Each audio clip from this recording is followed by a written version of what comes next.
Alright, the combatants are set. We've run the data through all possibilities. It's time for a death battle!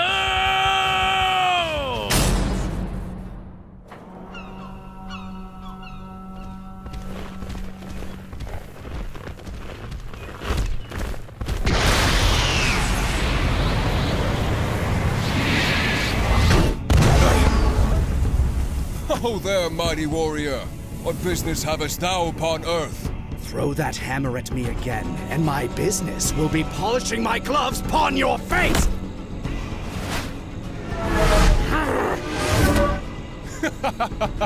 Didst that count?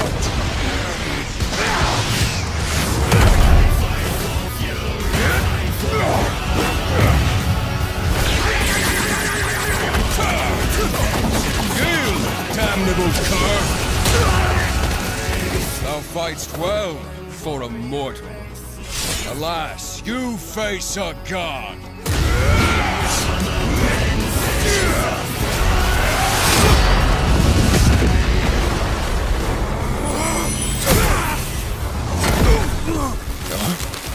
I have evolved beyond gods.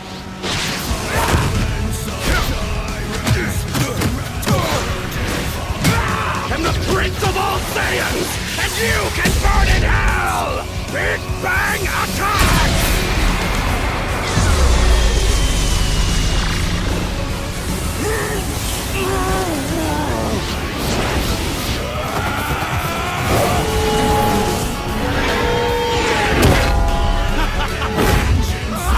Thou art unworthy!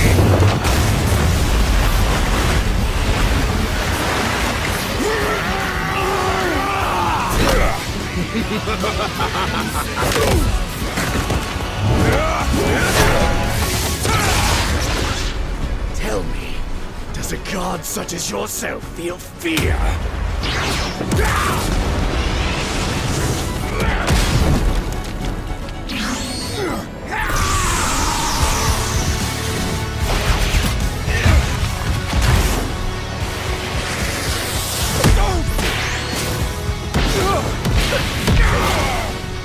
No fear, only fire!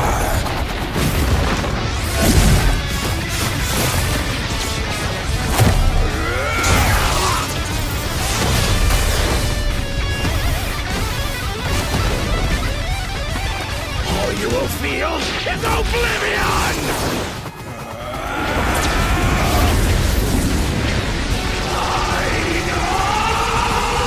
Feel heaven's wrath!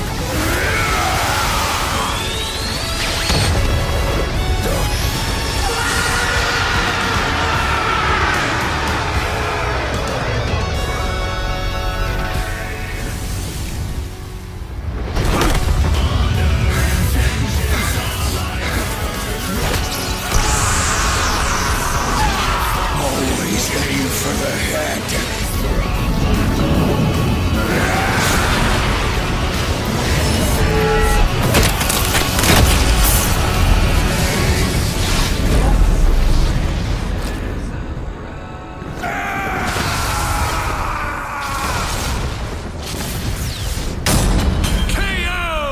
Oh, I get it. Thor won because he's a natural blonde. Despite Vegeta's immense power and tenacity, the God of Thunder had him outmatched in several key areas. First off, the big one, who was stronger. Despite being up against the God of Strength, Vegeta actually matched up pretty closely with Thor. Both could output power far in excess of destroying a single universe. It's always tough to get an exact number for Dragon Ball Super's most powerful characters, but we can combine the size of Universe 7 with multipliers from Vegeta's transformations to get a rough estimate. It's important to note that Ultra Ego's power boost has never been stated, but we do know that Super Saiyan Blue Goku and Super Saiyan Blue Vegeta were roughly even in power.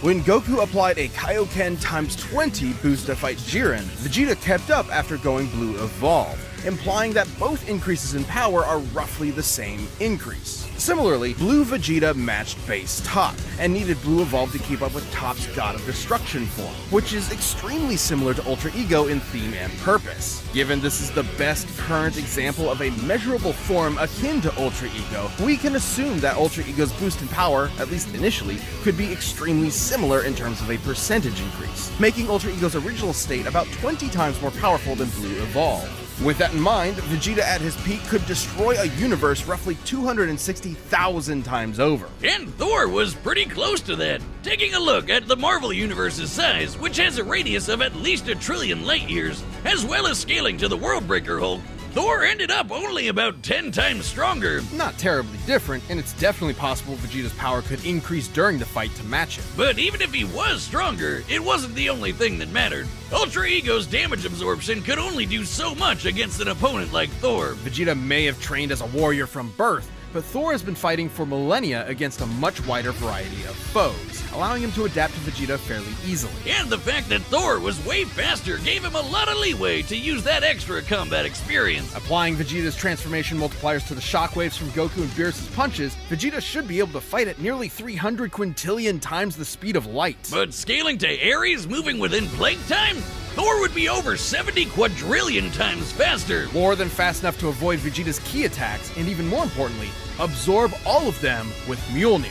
This alone could shut down all of Vegeta's ranged attacks. Sure, Veggie could absorb it back with Spirit Vision, but he'd have to hit Thor first. And with that much of a speed difference, that's easier said than done. And since Thor can just will the energy out of somebody, he could just take it right back, and then some. Even without absorption, Vegeta's ki reserves are not infinite, and many of his battles have ended with him at low energy. He was exhausted by the end of the Tournament of Power, which lasted about 1 hour in total. Meanwhile, Thor fought an army for over a month straight. Theoretically, Vegeta could have ended the fight immediately with Hakai, if not for the fact that Thor has resisted existence erasure before, including physically, spiritually, and temporally. Meanwhile, Vegeta had no way to match the God Blast, which could have killed friggin' Galactus. And that guy has threatened the infinite multiverse with destruction just as a side effect of his battles. That's a level of power beyond anything we've seen in Dragon Ball yet, let alone Vegeta. Vegeta was never going to go down easy, but Thor's raw power, speed, and devastating godly abilities were too much for the Prince of All Saiyans. Vegeta nearly won until Thor blew his mind. You might say that pun was kind of terrible. You don't do puns! We've talked about this! Aw. My thing. Well, the winner is Thor.